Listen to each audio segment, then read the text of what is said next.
E aí galera, bem-vindos a mais uma aula do nosso canal Vira e Bicho. É um resumo de aula, vai te dar várias dicas, vai te chamar bastante atenção, você dá uns pauses aí, aproxima, copia essa lousa toda no teu caderno, que você vai se dar bem. Falou? Bons estudos para vocês e vamos para a aula.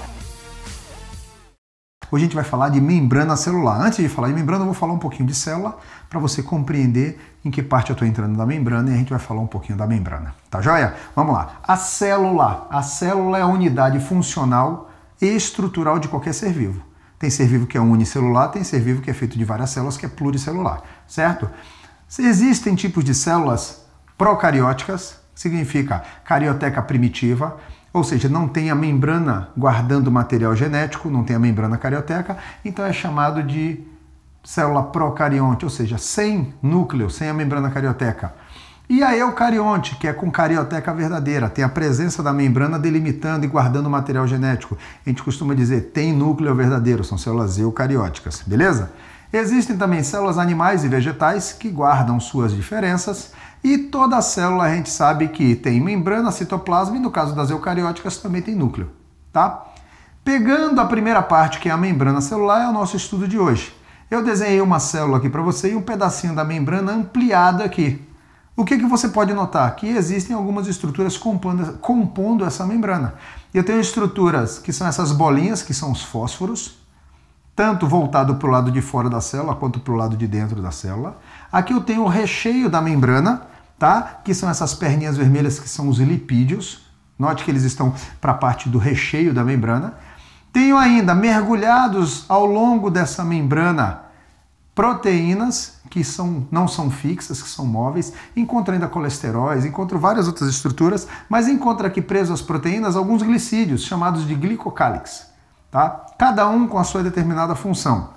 Vejam só, quando eu digo de composição da membrana é do que ela é feita. Antigamente dizia que ela era lipoproteica, que tinha lipídios e proteínas. Depois estudam mais, descobrem mais coisas e já sabe que ela é uma dupla camada de fosfolipídios, fósforos e lipídios juntos. Hoje, bem mais estudada, a gente sabe que ela é fosfolipoglicoproteica. Ela tem todas essas substâncias, todos esses componentes formando a membrana celular. Esse aqui é o chamado modelo mosaico fluido, ok? Essa membrana celular, com toda essa composição, tem uma função. Qual é a função dessa membrana? Ela não deixa qualquer coisa entrar ou sair da célula. Ela tem algumas de suas propriedades para caçar, para expulsar substâncias. Então a gente diz que para passar pela membrana, para permear pela membrana, não é qualquer coisa, tem que ser selecionado. Então a gente dá a ela o título de permeabilidade seletiva como a sua função, certo? Existem algumas propriedades da membrana. Quais propriedades seriam essas? Propriedade de passar a substância para dentro, endocitose, propriedade de passar a substância para fora, exocitose. A endocitose ela é dividida em fagocitose, quando a membrana puxa a substância sólida, e pinocitose, quando a membrana puxa a substância líquida, ok? Englobamento de substâncias sólidas com pseudópodes, fagocitose, englobamento de substâncias líquidas formando canais de escoamento, pinocitose. Jogar para fora é a exocitose.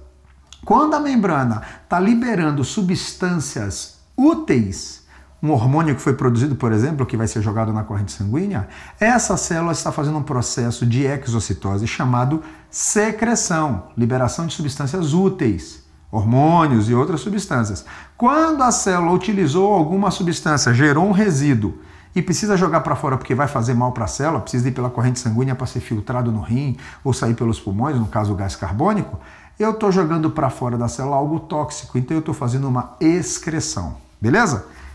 E os transportes da membrana? Eu tenho transportes passivos, sem gasto de energia, osmose e difusão, e eu tenho transporte ativo, com gasto considerável de energia, que é a bomba de íons.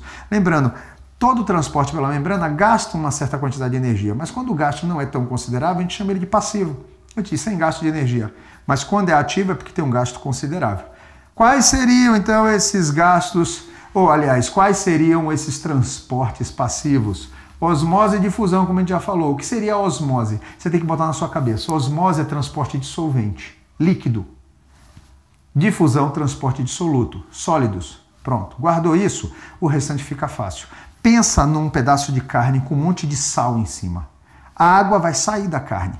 Ela começa a minar da carne. Por quê? Porque a água ela vai de onde tem pouco sal para onde tem muito sal. De onde é pouco concentrado para onde é muito concentrado. A água vai de onde é hipotônico para onde é hipertônico. Hipo, pouco concentrado. Hiper, muito concentrado. Em quê? Em soluto. Tá? Pode ser sal, pode ser açúcar, pode ser várias substâncias, desde que sejam solutos. Tá? Então a água ela sempre segue o caminho do menos concentrado para o mais concentrado. Isso é osmose. Isso que você está vendo ali acontecer é osmose. Porém, a carne ela vai ficar salgada, porque aquela quantidade de sal do lado de fora vai entrando. E o sal ele segue qual caminho? O sal é um soluto. E quando o transporte é de soluto, de onde tem muito para onde tem pouco, eu chamo isso de difusão. Então, osmose, transporte de solvente do ambiente hipotônico para o hipertônico. E difusão é o transporte de soluto, sais, de onde tem muito hipertônico para onde tem pouco, que é para dentro da carne, onde é hipotônico. Não é para dentro e para fora, é do ambiente, é do meio hiper para o hipo, difusão, e do hipo para o hiper, osmose, ok? Não decora, só lembra esse exemplo da carne que vai te ajudar bastante. Só que a difusão ela pode ser de duas formas. Ela pode ser uma difusão simples ou uma difusão facilitada. A gente costuma dizer que difusão simples é quando sai de um ambiente, tá? De uma região muito concentrada para uma região pouco concentrada, até igualar, até difundir tudo.